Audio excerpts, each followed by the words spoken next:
Atenção, curiosos das histórias do cangaço. Vocês sabiam que Zé Baiano, um cangaceiro de Lampião, ele ferrava as mulheres no rosto com as iniciais do nome dele, JB? Vocês sabiam que Lampião ganhou em Juazeiro o título de capitão que foi dado pelo padre Cícero? Vocês sabiam que Zé Baiano matou a esposa dele, Lídia, por causa de traição? Ela traiu ele e ele não perdoou. Vocês sabiam que Lampião costurava? Pois é, Lampião costurava. Já já eu dou a resposta de todas essas perguntas que eu fiz dentro de alguns instantes, tá bom? Volto já. Eu sou Clério Chaves e esse é o canal Curiosidades Interessantes. Hoje com o tema Histórias do Cangaço. Assistam até o final, compartilhem e não esqueçam de dar o like e de ativar o sininho. Mandem sugestões, comentários e se inscrevam no nosso canal. Agora vamos às respostas. José Baiano era um cangaceiro de Lampião que era um caba muito valente, mas também muito perverso e desalmado. Andava com um ferro daquele de ferrar cavalo, com as iniciais do seu nome, JB. E quando entrava numa cidade que encontrava mulheres com vestido curto ou cabelo curto, ele mandava segurá-las e no rosto dela, com o ferro em brasa, ele deixava a marca do nome dele. Ele era uma pessoa muito perversa e ainda hoje existem mulheres com essa marca que Zé Baiano deixou no rosto delas. Lampião entrou em Juazeiro no dia 3 de março de 1926. Ele estava acompanhado de 49 cangaceiros. Chegou às 17 horas. Quando ele entrou na cidade, foi aquele alvoroço. Todo mundo saiu na rua para ver os cangaceiros de perto. Eles nunca tinham visto aquela quantidade de cangaceiros. Muita gente correu para dentro de casa, outras pessoas correram para o lado para a rua. Eles estavam ali atendendo ao chamado do padre Cícero. Isso era o padre Cícero Romão Batista. Aliás, a ideia de chamar aqueles cangaceiros foi do deputado federal Floro Bartolomeu, que era o chefe político daquela região ali do Cariri. O objetivo era para que eles incorporassem os batalhões patrióticos que tinha a chancela do governo federal, do presidente da República, Arthur Bernardes.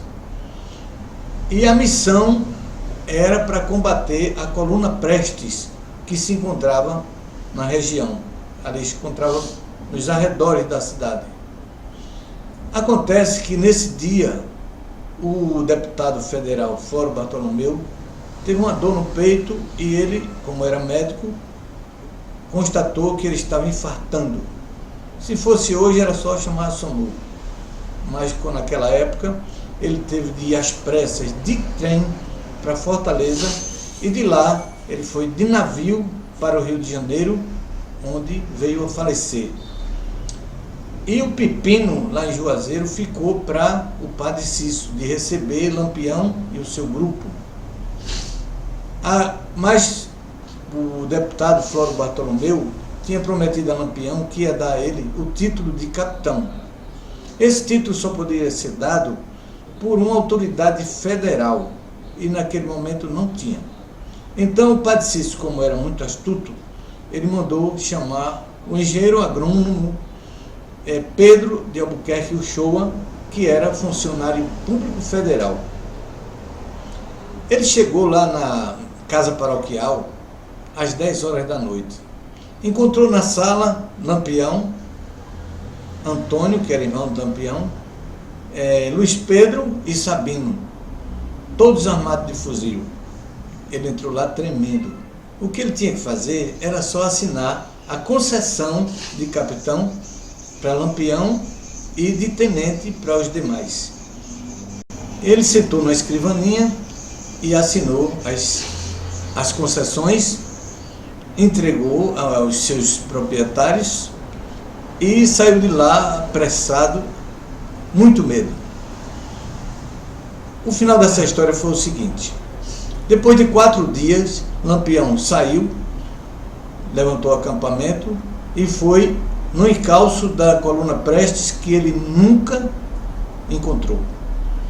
Aí veio foi para o lado de Pernambuco, mas a polícia pernambucana não reconheceu a patente de Lampião. E ainda mandou um recado desaforado. Disse: para Lampião aqui só tem bala e cadeia. Ele tentou voltar para Juazeiro, mas aí o padre Cícero não o recebeu de volta, porque a população, a opinião pública, os jornais tinham metido a sola porque o padre tinha recebido um bando de cangaceiro em sua cidade. E o Pedro Shoa, coitado, foi entrevistado por um jornal do Ceará, e quando o repórter perguntou a ele: por que você deu o título de capitão a um bandido como Lampião? Ele respondeu: porque ele não me pediu de coronel, porque se ele tivesse me pedido, eu tinha dado do mesmo jeito. Pois é, Lampião, Virgulino Ferreira da Silva, o famoso Lampião, o rei do cangaço, costurava e era estilista. Ele cortava e costurava os modelitos que os cangaceiros e as cangaceiras usavam. Entendeu? Mas não é isso que vocês estão pensando, não. Ele era, na juventude, um exímio artesão do couro. Ele fazia celas, fazia roupa de couro, fazia chapéu de couro. Então, essa habilidade que ele trouxe já da juventude fez com que ele continuasse fazendo com tecido as roupas e dos homens, dos cangaceiros e das cangaceiras do seu bando. Entendeu? Nada de pensar errado do homem. Tá bom? Lídia era a mulher de Zé Baiano. Era uma jovem muito bonita. Entrou no cangaço com apenas 18 anos. Quer dizer, ela não entrou. Ela foi levada por Zé Baiano para o cangaço. Mas era uma jovem muito bonita, inclusive muito cobiçada pelos cangaceiros mais jovens. Ela tinha o cabelo preto, tinha os olhos pretos, cabelo liso, era bem feita de corpo, sorriso fácil, tinha os dentes bonitos. E aquilo ali provocava a cobiça dos outros cangaceiros. Zé Baiano, por outro lado, era negro, feio, mal encarado, carrancudo, mas era muito rico, tinha muito dinheiro. Diziam até que Zé Baiano tinha mais dinheiro do que Lampião. Ele tinha dinheiro, joia, ouro, tinha um monte. E tratava Lídia com muito mimo, com muito aparato. Dava a ela os melhores vestidos, melhores joias, melhores perfumes e até as melhores comidas, que ele fazia questão de colocar na boquinha dela e enxugar com um lenço de linho. Esse aparato todo fez com que ela tinha essa compensação. Mas Zé Baiano tinha que, de vez em quando, sair em missão para Lampião e Lídia ficava sozinha. Lídia se engraçou por um cangaceiro muito bonito, alto, loiro, por nome de Bem-te-vi. E quando Zé Baiano saía, ela se embrenhava no mato com Bem-te-vi e traía descaradamente o companheiro. Tinha um cangaceiro por nome de Coqueiro, que notou aquele romance furtivo e certo dia saiu no encalço, foi seguindo e viu o encontro de Bem-te-vi com Lídia. Ele chamou Lídia e disse: Lídia, eu vi você se encontrando com Bem-te-vi e tal, e se você não deitar comigo também, eu vou dizer a Zé Baiano. Ela ficou muito irada. Disse: pode dizer, Eu prefiro morrer do que me deitar com um nojento feito você. E foi o que aconteceu. Quando Zé Baiano voltou da missão, o coqueiro foi lá e disse: Lídia está botando chifre em você. Ele chamou Lídia e perguntou, Zé Baiano perguntou: Lídia, isso é verdade que ele está falando? Ela disse: é verdade.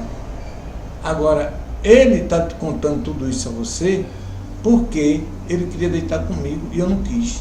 Ele disse que se eu não deitasse com ele, ele ia contar para você. Aí o caso chegou a Lampião. Levaram o caso a Lampião. Quando chegou lá, contaram a história de Lampião, ele disse que Lampião não gostava de delator, de chamar de caboeta, e chamou o coqueiro e mandou o gato, que era outro cangaceiro terrível, levar o coqueiro e dar as contas dele. O coqueiro deu um tiro na cabeça de... O gato deu um tiro na cabeça de coqueiro e ele caiu já morto. E Zé Baiano perguntou: e Lídia, capitão, o que é que eu faço? Ele disse: Lídia é com você. Você é o marido dela, você que resolva esse problema, não é comigo. Zé Baiano pegou Lídia, amarrou, levou até um pé de embu, botou as mãos dela para cima, amarrou lá num galho, e ela ficou gritando lá. Ela pediu clemência a Lampião, pediu clemência a Maria Bonita, pediu clemência a Dadá, que era mulher de Curisco, mas ninguém poderia interferir, porque essa era a lei do cangaço.